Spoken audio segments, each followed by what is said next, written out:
எல்லாருக்கும் வணக்கம். இந்த வீடியோவில் குரு பகவானோட பயிற்சி பலனை நம்ம பார்க்க போகிறோம். குரு பகவானோட பயிற்சி அப்படிங்கிறது மே மாதம் 1ஆம் தேதி, அதாவது குரோதி வருடம் சித்திரை மாதம் 18ஆம் தேதி தான் நடக்க போகுது.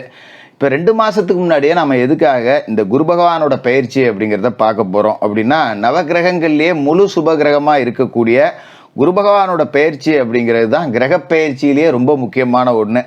வருட கிரகங்கள்னு சொல்லக்கூடிய சனி பகவானோட பயிற்சி, ராகு கேதுக்களோட பயிற்சி அப்படிங்கிறது எல்லாம் எந்த அளவுக்கு முக்கியமோ அதை விட மிக முக்கியத்துவம் வாய்ந்த ஒரு பயிற்சி இந்த குரு பகவானோட பயிற்சி. ஏன்னா சனி பகவான் உங்களுக்கு பெரிய அளவில் நன்மைகள் அப்படிங்கிறத செஞ்சிட மாட்டார். சனி பயிற்சினாலே பலருக்கு பயம் இருக்கும்.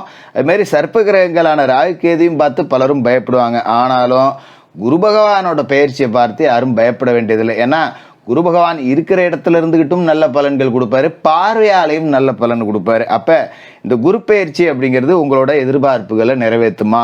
நீங்கள் என்னென்ன காரியங்கள்லாம் திட்டம் போட்டு வச்சுருந்துருப்பீங்க நிறையா. சரி, வரக்கூடிய தமிழ் புத்தாண்டில் ஏதாவது நல்லது நடக்குமா? குரோதி வருடத்தில், சோபக்கிருது வருடத்தில் இதுதான் நடந்துச்சு, குரோதி வருடத்துலையாவது நல்லது நடக்குமா அப்படின்னு எதிர்பார்த்துக்கிட்டு இருப்பீங்க. அப்படிப்பட்ட உங்களோட எதிர்பார்ப்புகளை நிறைவேற்ற போகிற குரு பயிற்சி குரோதி வருடம் சித்திரை 18ஆம் தேதி பகல் 1 மணிக்கு நடக்குது. குரு பகவான் மேசராசிலேருந்து பயிற்சியாகி ரிஷபராசிக்கு போக போகிறாரு. அங்கே இருந்துக்கிட்டு கன்னிராசியை 5ஆம் பார்வையாகவும், விருச்சிக ராசியை 7ஆம் பார்வையாகவும், மகர ராசியை 9ஆம் பார்வையாகவும் பார்க்க போகிறாரு. இப்போ இந்த குரு பயிற்சி பலன்கள் உங்களோட ராசிக்கு என்னென்ன செய்ய போகுது அப்படிங்கிறத பார்ப்போம். கும்பராசி நேயர்களே, உங்களுக்கு இந்த குரு பகவானோட பயிற்சி எப்படி இருக்குது அப்படின்னு பார்த்தோம்னா, இது வரைக்கும் குரு பகவான் எங்கே இருந்தார் அப்படின்னு பார்த்தீங்கன்னா, உங்களோட ராசிக்கு 3ஆவது வீடு. குரு பகவான் யார் அப்படின்னு பார்த்தீங்கன்னா, உங்களோட ராசிக்கு லாபஸ்தானத்துக்கும் அவர் தான் அதிபதி. உங்களோட ராசியை பொறுத்த வரைக்கும் தனஸ்தானத்துக்கும் அவர் தான் அதிபதி. தன லாபாதிபதியான குரு பகவான் இது வரைக்கும் 3ஆவது வீடு தைரிய வீரியஸ்தானத்தில், சகோதர ஸ்தானத்தில், மேசராசியில் உட்காந்துருந்தார். இப்போ 4ஆவது வீட்டுக்கு போகிறாரு. அர்த்தாஷ்டம குருவாக போய் உட்கார போகிறாரு. ஏற்கனவே பார்த்தீங்கன்னா உங்களோட ராசிக்கு 7.5 சனியில் மத்திய பகுதியான ஜென்ம சனி அப்படிங்கிறது நடக்குது. இப்போ இந்த ஜென்ம சனி அப்படிங்கிறது தான் 7.5 சனிலேயே ரொம்ப ஒரு மோசமான காலகட்டம் அப்படிங்கிறது தான். இந்த நேரத்தில் குரு பகவானும் அர்த்தாஷ்டம குருவாக மாறுறாரு அப்படிங்கிறது ஒரு சுமாரான அமைப்பு அப்படின்னு தான் சொல்லணும். அதுக்காக உங்களை நான் பயமுறுத்துறேன் அப்படின்னு அர்த்தம் இல்லை. உள்ளதை உள்ளபடி சொல்லிட்டோன்னா அதுக்கு தக்கன நம்மளை தயார்படுத்திக்கலாம் அப்படிங்கிறது. அதாவது ஜென்மசனி காலகட்டம் அப்படிங்கிறத என்ன பண்ணும் அப்படின்னா, உடல் ரீதியாக நமக்கு பிரச்சனைகளை கொடுக்கும், மன ரீதியாக நமக்கு பிரச்சனைகளை கொடுக்கும், லேசாக நம்மளை சமுதாயத்தில் அவமானப்படுத்தியும் பார்க்கும். அதே நேரத்தில் நிறைய நன்மைகள் அப்படிங்கிறதும் ஒரு பக்கம் நடக்கும். ஏன்னா ராசிக்கு அதிபதி சனி 7.5 சனி காலகட்டத்தில் கர்ம வினைகளின்படி வாழறவர்களுக்கு நன்மைகளை நிறையா செய்வார். அப்போ இதே காலகட்டத்தில் பார்த்திங்கன்னா திருமணமாகாதவர்களுக்கு திருமணம் நடந்திருக்கும், சொந்த வீடு கட்டியிருக்கலாம், கடங்கண்ணி வாங்கியாவது இருந்திருக்கணும், ஏதாவது கட்டியிருந்துருக்கணும், இல்லை ஒரு நிலமாவது வாங்கி இருந்திருக்கணும். ஆக மொத்தம் கடன் அப்படிங்கிறது நிச்சயமாக இருக்கும். அதில் எந்த மாற்றமும் கிடையாது. நீ என்ன தான் பெரிய கோடீஸ்வரனாக இருந்தாலும் அவங்களுக்கும் கடன் இருக்கும். கும்பராசியில் பிறந்தவர்களுக்கு சாலையோரத்தில் குடியிருக்கிறவனுக்கு 100 ரூபாய் இருந்ததுன்னா கடன், மாட மாளிகை கூட கோபுரத்தில் இருக்கிறவனுக்கு கோடிக்கணக்கில் இருக்கும். ஆக கடன் இல்லாமல் இந்த காலகட்டத்தில் வாழ்க்கை அப்படிங்கிறதே நடத்த முடியாது. இப்போ குருவும் போய் அர்த்தாசிரமத்தில் மாட்டிக்கிறாரு, 4ஆவது வீட்டில் மாட்டிக்கிறாரு இல்லையா? அதனால் பார்த்தீங்கன்னா குருவாலையும் பெருசாக உங்களுக்கு எதுவும் கொடுக்க முடியாது. அப்போ கொஞ்சம் நாம் செலவுகளை சிக்கனப்படுத்தணும். நல்லா யோசிச்சு பார்த்தா தெரியும். போன மாதம் 10,000 நம்மக்கிட்ட கடன் வாங்கியிருப்போம். ஆனால் அனாவசிய செலவு 10,000 ரூபாய்க்கு மேலே பண்ணியிருப்போம். கணக்கு போட்டு பார்த்தீங்கன்னா தெரியும். ஆனால் நாம் இந்த அனாவசிய செலவு பண்ணாமல் இருந்தாலே இந்த கடன் வாங்க வேண்டிய தேவை இருந்திருக்காது. எதுக்காக இந்த செலவெல்லாம் பண்ணுறோம், அப்படி என்னத்துக்கு கடன் வாங்கி ஒரு செலவு பண்ணணும் அப்படின்னு யோசிச்சு பார்ப்பீங்க. ஆனால் அடுத்த நாளே போய் மறுபடியும் அனாவசிய செலவு அப்படிங்கிறத பண்ணுறது. மொதல் நாள் யோசிக்கிறதோ சரி, நாளையிலேருந்து யாருக்கும் செலவு பண்ணக்கூடாது, தேவையில்லாத செலவெல்லாம் பண்ணக்கூடாது, 10 ரூபா குறைக்கணும் செலவை, இதெல்லாம் ராத்திரியில் முடிவு பண்ணுறது. காலையில் எழுந்திரிச்சு போய் மறுபடியும் செலவு பண்ணுறது. இப்படி தான் ஓடிக்கிட்டு இருக்கோம். இப்போ இந்த குரு பகவானும் அர்த்தாஷ்டமத்தில் மாட்டுறாரு அப்படிங்கிறப்ப கடன் வாங்க வைப்பார். அப்போ கூடுமான வரைக்கும் கடன் வாங்காதீங்க. ஒரு கடன் அடைக்க இன்னொரு கடன் வாங்குற மாதிரி ஆகிடும். அதுமாதிரி கொஞ்சம் ஆசை வார்த்தைகள் கூறி காசு பணம் சம்பாதிக்கலாம், இதில் ஒரு அமௌண்ட் வரும், அதில் ஒரு அமௌண்ட் வரும்னு யாராவது உங்களை தூண்டி விடுவாங்க. அதில் போய் மாட்டாதீங்க. ஏன்னா தனம் கொடுக்குற இடத்துல ராகு இருக்கார். இப்போ இந்த ராகு தனஸ்தானத்தில் இருக்கும்போது இந்த மாதிரி குறுக்கு புத்தியெல்லாம் கொஞ்சம் வேலை செய்யும். இதை பண்ணலாமா, அதை பண்ணலாமா, லாட்ரி சீட்டு வாங்கலாமா, ஏதாவது ஒன்று பண்ணி திடீர்னு பணக்காரன் ஆகிடணும், நாளைக்கே பணக்காரன் ஆகிடும். அதுமாரி நாளைக்கு 10,000 கடன் வருது, அதுமாரி நாளைக்கு 20,000 பணம் வருது அப்படின்னா 20 ரூபா தான் வருதே, இப்போதைக்கு ஒரு 10 ரூபா கடன் வாங்கிக்குவோம், அது வந்தோடனே அடைச்சிக்கலாம் அப்படின்னு பணம் வர்றதுக்கு முன்னாடியே கடன் வாங்குறது. இதெல்லாம் இந்த காலகட்டத்தில் நடந்திருக்கும். எனக்கு மேலே அதை செய்யாதீங்க. இது செய்யாமல் இருந்தால் தப்பிச்சுக்கலாம். அதுமாரி குறிப்பாக அரசியல்வாதிகள் தேவையற்ற வேலைகளில் ஈடுபடவே கூடாது. நம்ம ஒரு கட்சியில் இருக்கோமா, ரைட், ஓகே, கட்சியில் நல்ல கிட்ட நடக்குதா, போய் கலந்துக்கிறோமா வரமா, அதோட விட்டணும்.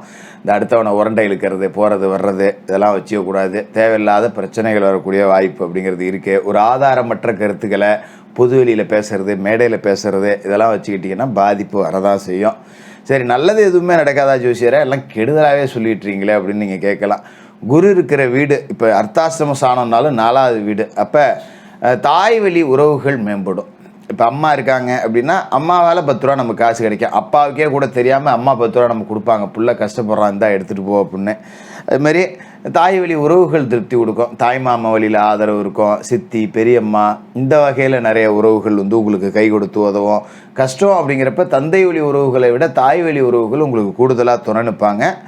உடல் ஆரோக்கியத்தில் பிரச்சனை இருக்காது. ஏன்னா ஜென்ம சனி அப்படிங்கிறது உடல் ஆரோக்கியத்தை தான் முதல்ல தொடும். இப்போ சுகஸ்தானத்தில் போய் குரு உட்காரும்போது பெரிய அளவில் பாதிப்பு இல்லாமல் பார்த்துக்குவார். இப்போ சாதாரணமாக ஒரு காய்ச்சல், சுரம், ஜலின்னு வருதுன்னா அது பெருசாக போகாது. 200-300 ஊசி போட்டோம்னா சரியாக போகும். ஒரு 500 ரூபாயில் செலவு பண்ணி ஆஸ்பத்திரிக்கு போனால் சரியாக போயிடும். பெரிய அளவில் வைத்திய சிகிச்சையோ இல்லை தங்கியிருந்து சிகிச்சை எடுக்கிறது, ஒரு ரண சிகிச்சை, இது மாதிரியான ஆபத்தில் கொண்டு போய் பெரிய அளவில் செலவுலாம் விடாது. அதனால் அதை பற்றி நீங்கள் கவலைப்பட வேண்டியதில்லை.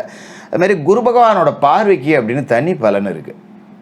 குரு இருக்கிற இடத்துல பலன் கொடுக்குறாரோ இல்லையோ, பார்க்குற இடத்துல நிச்சயமாக பலன் கொடுத்துருவார். அப்போ குரு எங்கெங்கெல்லாம் உங்களுக்கு பார்க்குறாருன்னா, உங்களோட ராசிக்கு 8வது வீடாக இருக்கக்கூடிய கன்னி ராசி, 10வது வீடாக இருக்கக்கூடிய விருச்சிக ராசி, 12வது வீடாக இருக்கக்கூடிய மகர ராசி. அப்போ உங்களோட ராசிக்கு 8வது வீட்டில் இருக்கிற கேதுவை குரு பார்த்து புனிதப்படுத்துகிறார்.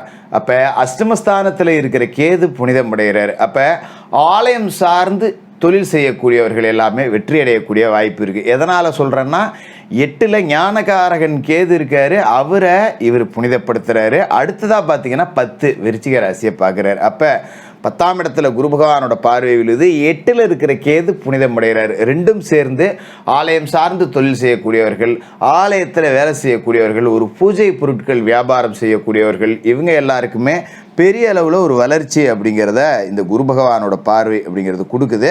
அதேமாரி 10ல் குரு பார்வை விழுது அப்படிங்கும்போது தொழில் அப்படிங்கிறது ஏதோ ஒரு ரூபத்தில் உங்களுக்கு வருமானத்தை கொடுத்துக்கிட்டே இருக்கும்.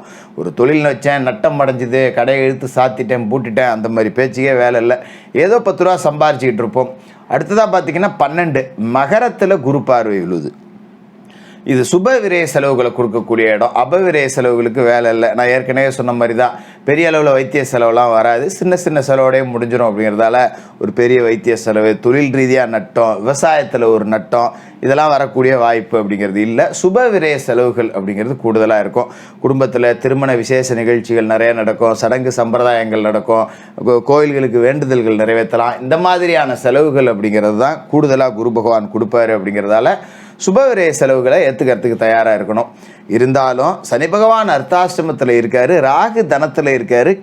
இப்போ குருவும் போய் 4வது இடத்துல மாட்டிக்கிறாரு. அப்படிங்கும்போது கொஞ்சம் நாம் எதுலேயுமே கொஞ்சம் கவனமாக இருக்கணும். அடுத்தவன் வேலையை நம்ம செய்யக்கூடாது, நம்ம வேலையை அடுத்தவனை நம்பி ஒப்படைக்கக்கூடாது. யாருக்கும் ஜாமீன் சொல்லி பணம் வாங்கி, பொறுப்பு சொல்லி பணம் வாங்கி கொடுக்குற வேலைலாம் வச்சுக்கக்கூடாது.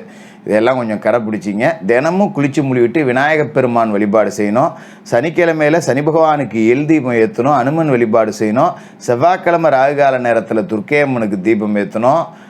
வியாழக்கிழமையில் குரு பகவானுக்கு நெய் தீபம் ஏற்றி குரு பகவானை மனசார வணங்கணும். மாற்றுத்திறனாளிகள், ஏழை மாணவர்கள், சாலையோரத்தில் வசிக்கக்கூடிய வீடற்றவர்கள், இவங்களுக்கெல்லாம் உங்களால் முடிஞ்ச உதவிகளை செஞ்சுக்கிட்டு வாங்க.